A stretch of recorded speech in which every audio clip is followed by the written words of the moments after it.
Hey, how's it going? So if this video found you today, I just want to take you through my past, my mental health journey over the years, and hopefully it'll help you in taking you forward in growth and becoming your best self in the future.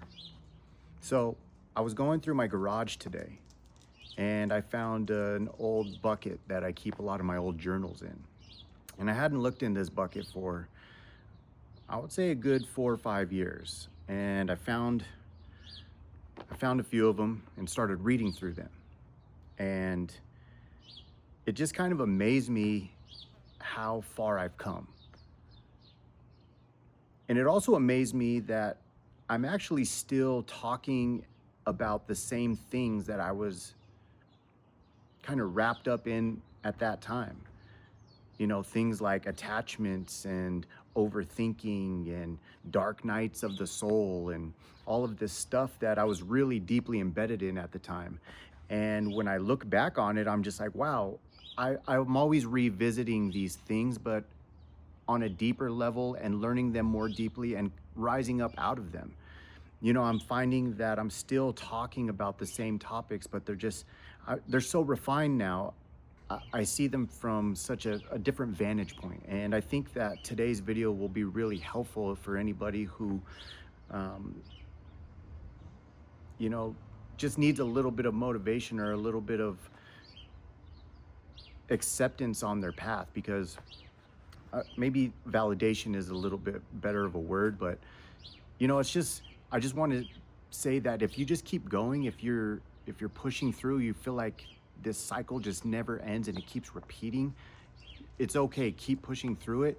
And one thing, really write everything down, journal more, let this stuff flow out of your brain, let this stuff flow out onto paper. And I find that when you do this first thing in the morning, it is such a great tool. If you make a commitment to waking up, because you're coming out of this, dream state, and sometimes on a bad day, if you've been having some bad days, you'll wake up out of bed and you'll realize you're in reality. And then you'll just get flooded with this negativity that you've been kind of ruminating on. And journaling it and basically brain barfing it out everywhere onto the pages is a great way to get it out of your psyche, off of your body, and your brain will start to organize your thoughts. It will start to organize all of this chaos that you're going through. So give yourself 30 days and really start writing everything down. Good, bad, negative, even if it comes out as gibberish, don't let yourself hold it back. Let it flow and you'll start to naturally flow this energy outside of you. And you'll start to feel a lot better. And I think that's the reason why I've started creating these videos, is because once I just start letting my thoughts flow, I stopped planning these videos. I said, all right, I'm gonna try to get it one take. If I mess up, if I don't come off as entertaining or people just scroll away, so be it. I'm gonna try to let this stuff flow out of me so that, hopefully it helps somebody. That's the main goal. Before I started this video, I just said, you know what, universe, like, let whatever comes through me come through me. Let me be a tool for you so that I can help somebody today. And so that's the whole point, help yourself, help others. And, this stuff's going to work out over time. So today, what I really want to do is I want to share with you a journal entry from, I believe, about 5 or 6 years ago, just to show you where I was at on my journey then and where I'm at on my journey now. And we'll talk about it and see how it goes. All right, so this entry is dated 1/23/21. So actually, we're almost about 5 years from now. This was about 5 years ago, give or take a few months. And this is how it starts.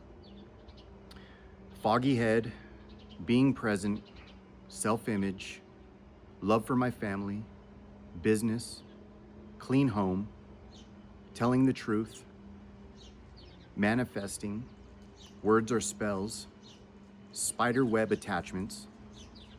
If I remember correctly, I was having a lot of dreams about spiders. I remember having a dream that a huge black widow made a nest in my living room, and I walked into my house at night and it was just sitting there. And I think it was like it had something to do with spiders at the time, because I don't know, it's kind of hard to remember. But let's see what else. Friendships, gratitude, self-love. There's so many freaking bugs out here, man. It's getting cold. It's the fall. I think these mosquitoes have jackets on or something. All right. My attachments to past events are still their best. Or I'm sorry, my attachments to past events are still there, but my grip is loosening. I know they are still there because they affect my mood and interactions every day. I know they are there because they still affect my mood and interactions every day subconsciously. I still want to numb with alcohol or other compounds, but what is best right now is to feel what I'm feeling and let it pass through me. I want to tell my children so many things. They have COVID right now, and I'm afraid, but also confident that they are healthy and strong. I want to be present with them and hug them at a time when they need to be distant. I take them for granted, and I will do that no longer. I am conscious and aware of how I use my magic. My shadow wizard can uplift and be an alchemist for growth for myself and others. And I know I'm not always aware of when it's happening, but my shadow wizard becomes completely aware when I am slighted or poked. And I use that energy to retaliate and manipulate, to revenge. That is my darkness, and it doesn't serve me. It creates a ripple in the water that turns into waves on a stormy sea. I will alchemize this energy in the future to flow through me in a positive off-gas or dissipate through ecstatic dance in my practice. My goal is to off-gas in the moment, impeccably in a healthy way. No more holding on. No more allowing negative energy to build and build till the pressure relief valve bursts. There is nothing my children or I can do to make me stop loving them or myself.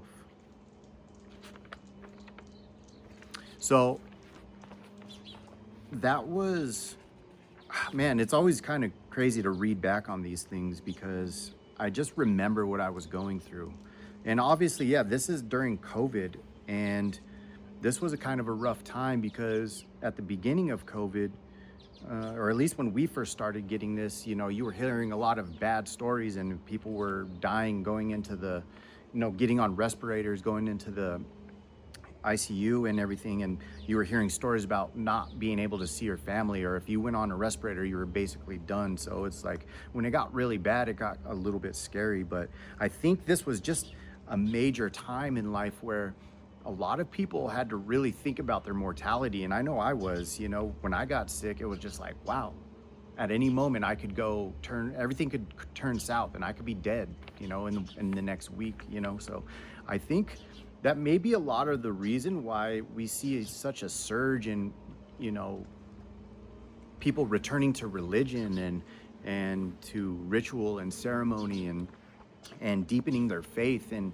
you know I did. I think a lot of us had to reevaluate our lives during this period. But you know, I think I was just trying to be very, very open about what I was going through. I was trying to be really self-aware, you know, noticing that my kids are everything to me, and as a dad, as a father,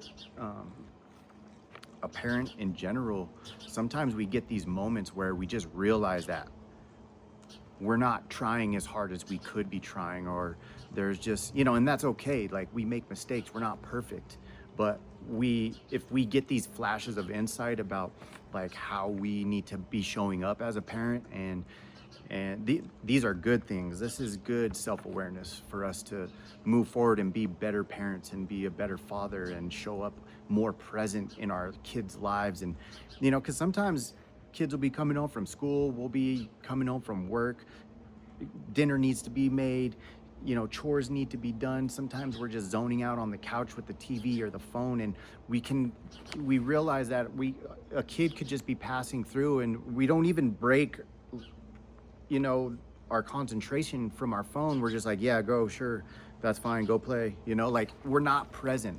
And like, I think that's what I was kind of realizing through these times is like, we need to be there. We need to like look at our kid. We need to be like, hey, what's up?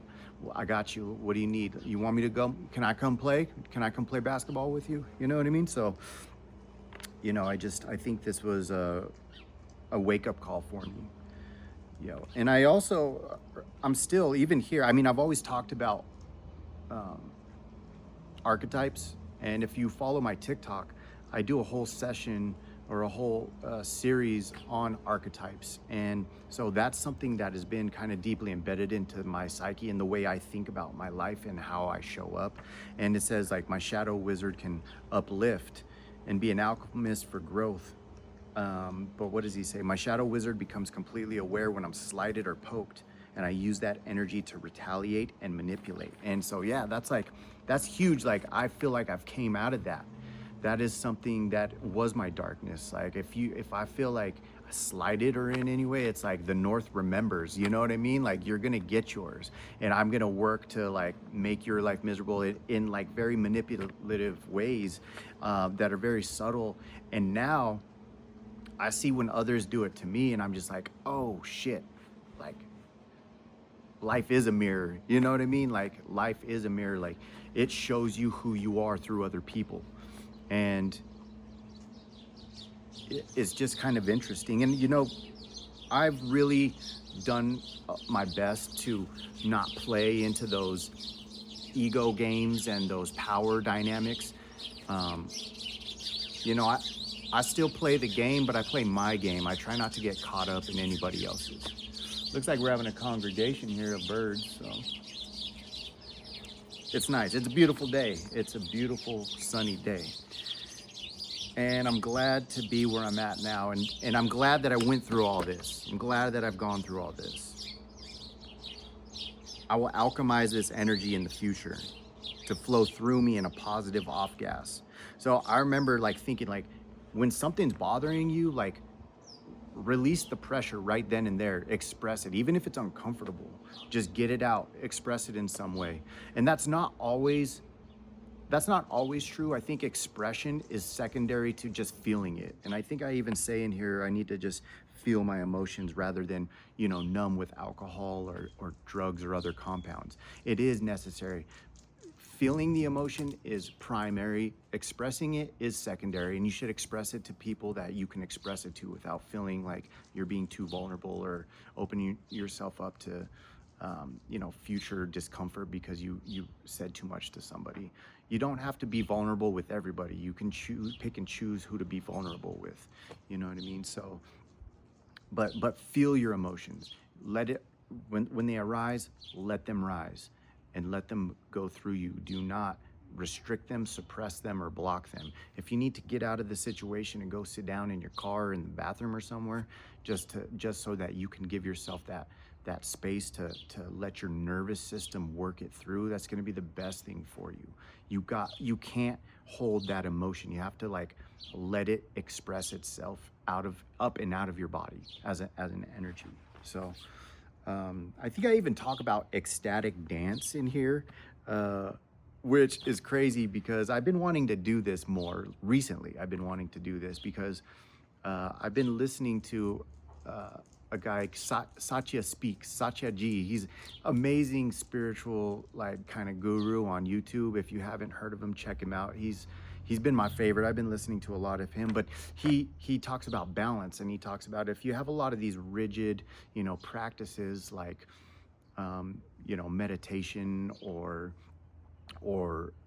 martial arts, these more hard structured practices, that you need to balance it with something that's like free flowing and creative. And he talks about ecstatic dance, and then I did ecstatic dance in the past. I waited till everybody was gone from my house, and I put a song on in my room, and I just danced around like a madman. And after like 5 minutes, like I just kept going. I just kept making like this crazy movements, doing whatever I wanted to do, however it expressed through my body. And when I did that, I had a release. Like I freaking had like a panic attack or something. I started crying a little bit, and I felt good though. It felt really amazing.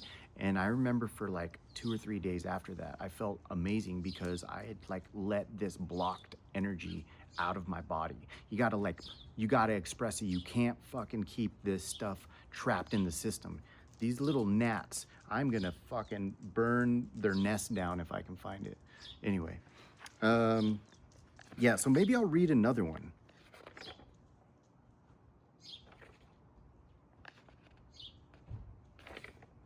Futuring.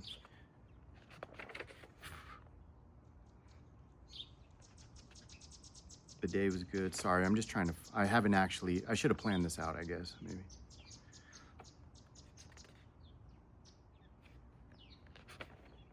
Become supernatural. I got a lot of stuff in here. Start your day, make your bed, prepare for the worst day, expect for the best, control what you can control, meditate, hang, decompress, back, grip strength. Oh, that's probably workout stuff. Journal.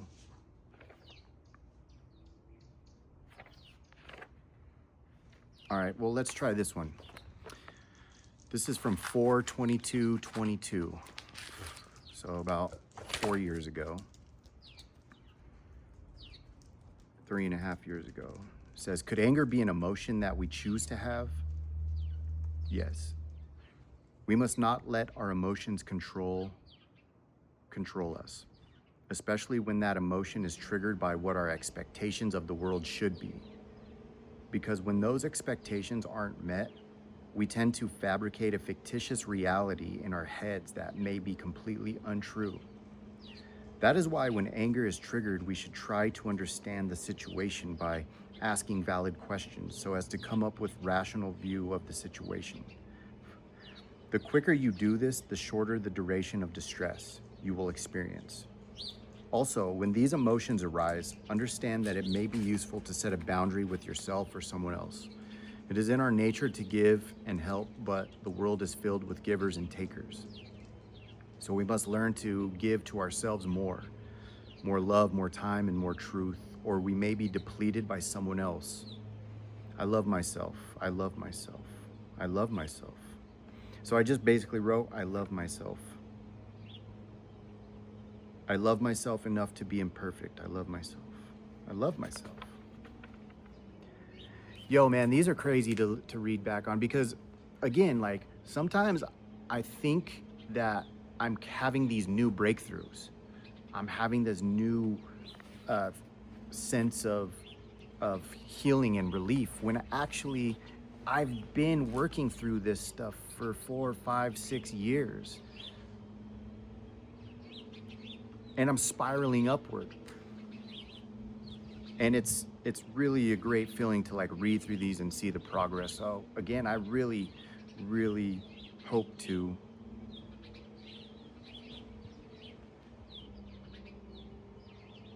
Sorry, I'm just kind of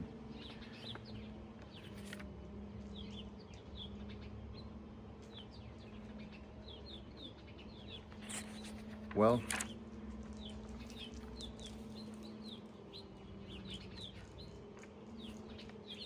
should I read one more?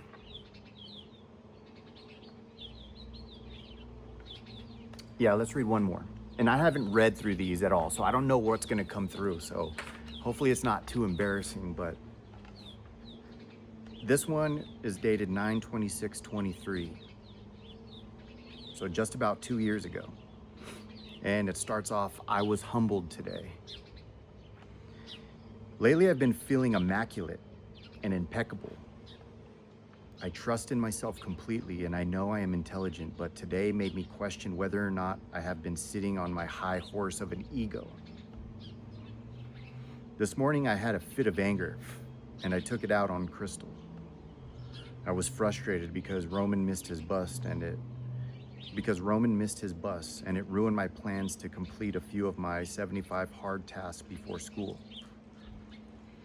Then Crystal was a few minutes behind, which put us in a hurry to drop Abel off, and we missed his bus. I picked a fight, and to be honest, it felt good to be angry, but it was uncalled for, and I immediately regretted it. No matter how enlightened and awake I think I am, I must not forget that I am a human and I make mistakes. I just need to be able to recognize them and learn, then keep going and be better. I remember that day. I had a plan. I knew what I wanted to do. My days were structured, and everybody threw off the plan. Everybody was late. Everybody missed their bus, and we had one car, and we had to take everyone to school and everyone to work, and my day got ruined. But you got to realize that it's not about me all the time. And that's when like you can get really neurotic trying to control every single thing in your life. That's why like sometimes discipline is it's not as important as you think it is. Like important to be disciplined, but it's not so important to be so structured that your life becomes robotic and mechanistic. Like I was saying earlier, that with Satya Ji, he says you need to balance these things with free flowing things. You got to have the yin and the yang. You got to let natural creativity come out and, just do things on a whim sometimes. And so, I thought these were going to be a little bit deeper. I remember writing some of this stuff and it being like very hard, being in a very hard place. So maybe I'll dig through the crates and pull out a few more journals if anybody really likes this stuff. And yeah, we'll go into it a bit more. But just use journaling as a tool. It's helped me so much. And I have a tub with about 5 journals that I've filled up with. I know I have a microdosing journal in there where I microdose for about 5 months, and I basically just wrote down everything that I experienced through that time, and it's a little bit of a healing journey. So I think that one might be really good as well. But you know, uh, it's a beautiful Saturday. I don't know when this video is going to reach you, but enjoy your weekend, enjoy every day, and we'll see you on the next one. Peace.